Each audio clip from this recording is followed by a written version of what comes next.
Dude, you just talked. No, I'm just kidding. Hi guys. Welcome. We're doing a new thing in malcontent theology this week.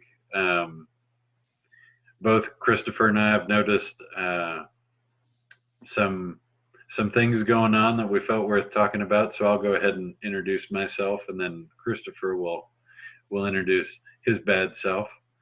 Uh, I'm Michael Drinkwater, and I'm in Alamogordo, New Mexico right now, uh, rector of St. John's Episcopal Church here in Alamogordo. I'm Christopher Adams. I'm up here in Los Alamos, New Mexico. I am the rector of Trinity on the Hill Episcopal Church. Uh, both of our towns have something to do with trees. Yeah, and atomic bombs. That's right. Trees and bombs, baby.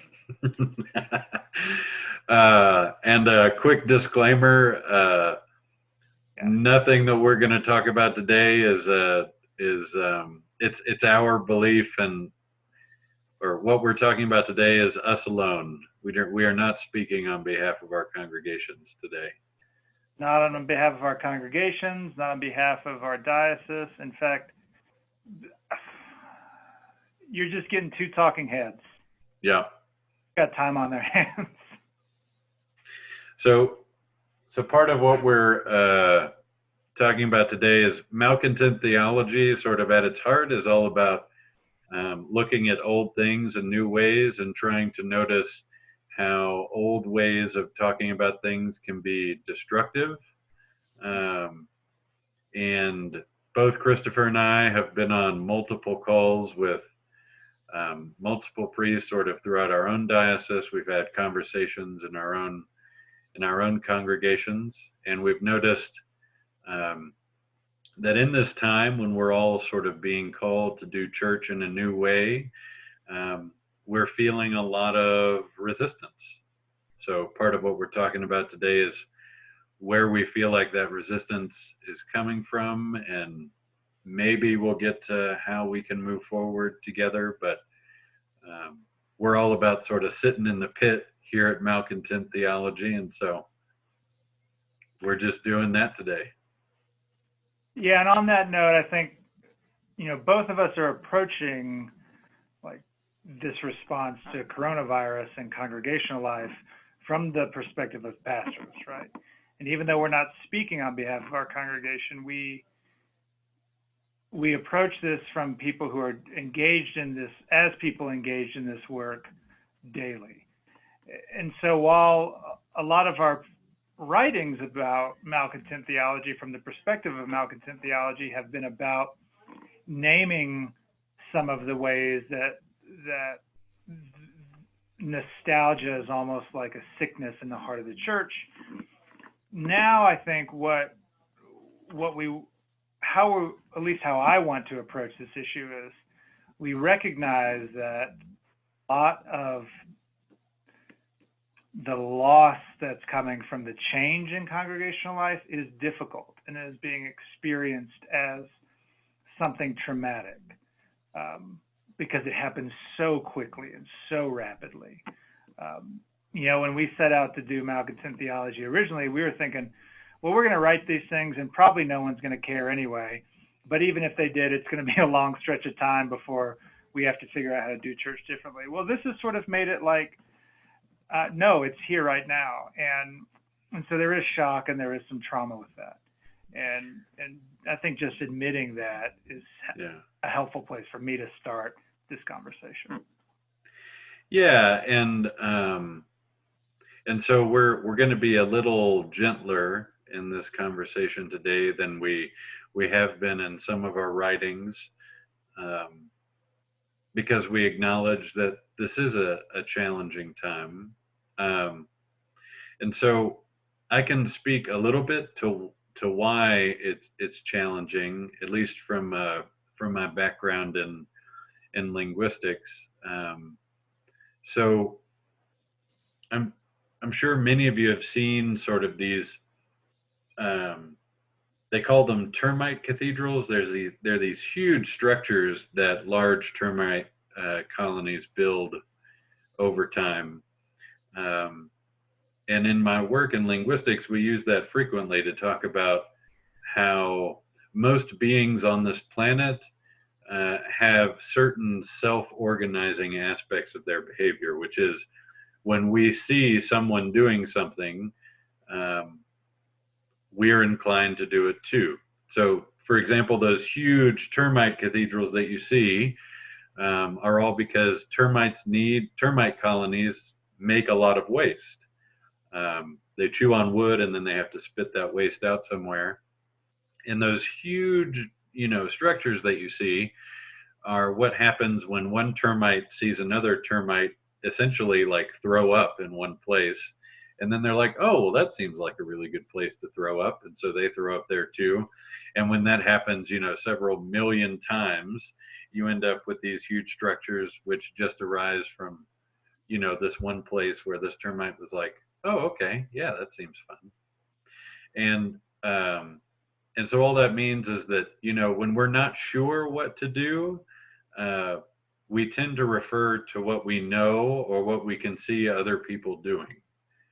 Um, and we're all sort of in new territory right now. It's a little more new to people in our tradition than it is in people in traditions um, that have slightly different setups. So we're a fairly like altar or holy table sort of bound tradition, um, and we've been doing worship essentially very in ways that are very similar to how it's been done for several hundred years.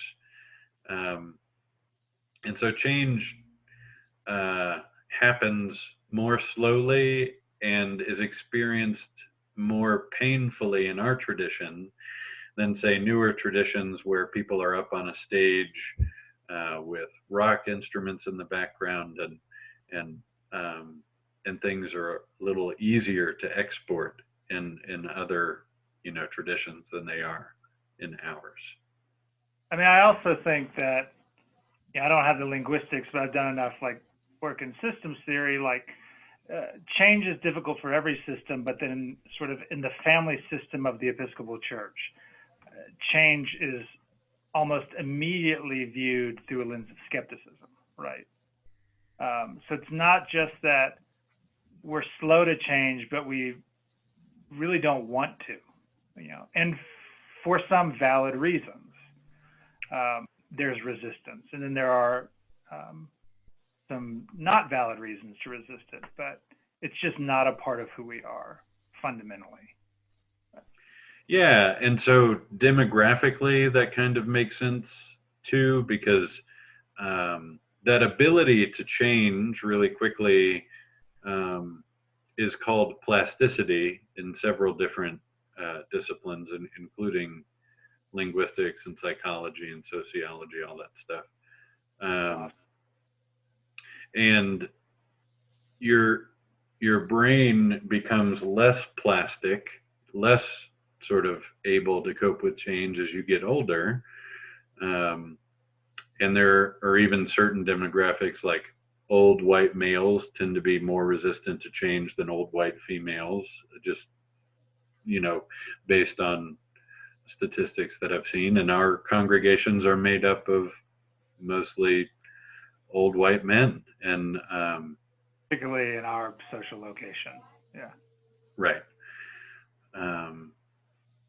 And so that's sort of the issue at hand is, right, we're being called on right now to make some changes to how we worship really quickly, and to make changes to how we view our own ministry as ministers of the gospel and make those changes also really quickly. And we don't have a lot of the really familiar tools in our toolbox to fall back on, right? We don't have we can't do a whole lot of person to person things right now. We can't, gather the whole church together to talk about the change that's happening, right? Because then we're just perpetuating the problem.